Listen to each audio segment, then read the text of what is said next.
Bakit hindi na pinabalik sa NBA si Yuki Kawamura na tinaguri ang Wemby Destroyer? At paano siya kinawawa ng mga NBA teams para maagang mawala sa NBA? Ginamit lang daw ito para tumaas ang ratings ng NBA sa Asia? Bago natin pag-usapan ang mga rason kung bakit maagang nawala ito sa NBA ay pag-usapan muna natin ang inspiring journey neto sa NBA. Si Yuki Kawamura ay isang batang manlalaro mula sa Japan na umangat bilang isa sa pinakamahusay na point guards ng Asia at NBA ngayon. Nakilala siya dahil sa kanyang bilis, husay sa paglikha ng opensa, at kakayahang magbasa ng depensa ng kalaban. Noong 2023 FIBA World Cup, ipinakita niya ang kanyang galing laban sa malalakas na koponan tulad ng France, kung saan nakaharap niya si Victor Wembanyama. Dahil sa kanyang matapang na laro at pagiging epektibo laban kay Wemby, tinagurian siyang Wemby Destroyer ng mga tagahanga. Ang kanyang performance ay naging simbolo ng determinasyon at puso ng isang undersized player. Mula noon, maraming NBA scouts ang nagsimulang magmasid sa kanya. Matapos ang matagumpay na season sa bilig kung saan siya naging MVP at Rookie of the Year, si Kawamura ay pumirma sa Memphis Grizzlies noong 2024 sa pamamagitan ng isang two-way contract. Ikinatuwa ito ng mga Japanese fans dahil bihira para sa isang manlalarong may taas na 5 feet 8 inches na makapasok sa NBA.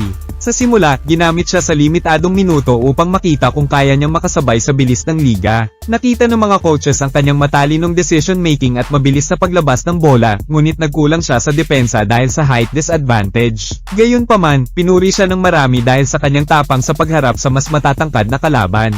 Ang kanyang kwento ay nagbigay inspirasyon sa mga Asian players na gustong makapasok sa NBA. Sa unang season niya sa NBA, bihira siyang makakuha ng malaking playing time. Karaniwan siyang pumapasok sa garbage time at nakapag-average lamang ng halos 2 puntos bawat laro. Sa kabila nito, pinahanga niya ang mga fans sa G League kung saan mas nabigyan siya ng pagkakataong maglaro. Doon, nagrehistro siya ng mga laro na may double-digit assists at mataas na shooting percentage. Nakita ng ilan na maaari siyang maging epektibong backup guard kung mabibigyan ng tamang sistema. Gayunpaman, hindi pa rin ito sapat upang mapanatili siya ng Grizzlies sa regular na roster. Pagkatapos ng kanyang kontrata sa Memphis, sumali siya sa Chicago Bulls para sa 2025 NBA Summer League. Sa pagkakataong yun, ipinakita niya ang kanyang tunay na potensyal bilang playmaker at leader ng opensa. Nag-average siya ng mahigit 10 points, 6 assists, at 2 steals bawat laro na nagpamangha sa maraming scouts. Dahil dito, binigyan siya ng Bulls ng two-way contract bilang gantimpala sa kanyang mahusay na performance. Ang mga fans ay muling umasa na ito na ang simula ng mas matatag na NBA career para sa kanya. Lalong tumibay ang kanyang reputasyon bilang isang matalinong point guard na may malinis na fundamentals. Sa kasamaang palad, bago pa man magsimula ang regular season ng 2025 at 26, si Kawamura ay nagtamo ng injury sa kanyang kanang binti.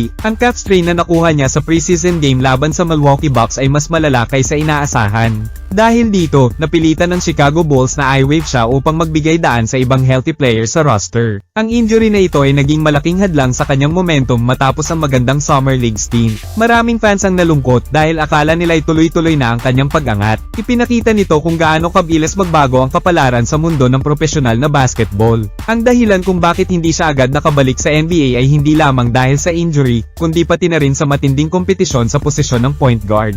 Sa NBA, napakahirap mapanatili ang isang roster spot kung ikaw ay undersized at may kasalukuyang iniindang injury. Kailangan niyang patunayan muli na kaya niyang makipagsabayan sa bilis, pisikalidad, at depensang hinihingi ng liga. Habang nagpapagaling, nagpatuloy pa rin siyang mag-ensayo at pinanatili ang kanyang koneksyon sa basketball community ng Japan. Maraming eksperto ang naniniwalang kaya pa niyang makabalik kung makakamit niya muli ang dating forma. Subalit, sa ngayon ay wala pa siyang permanenteng kontrata sa alinmang NBA team.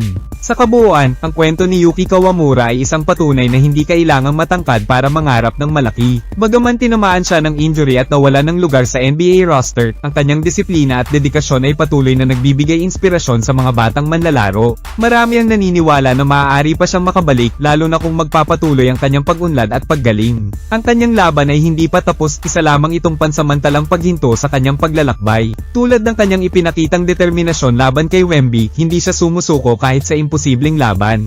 Sa puso ng mga tagahanga, si Yuki Kawamura ay mananatiling simbolo ng tapang at pag-asa sa mundo ng basketball.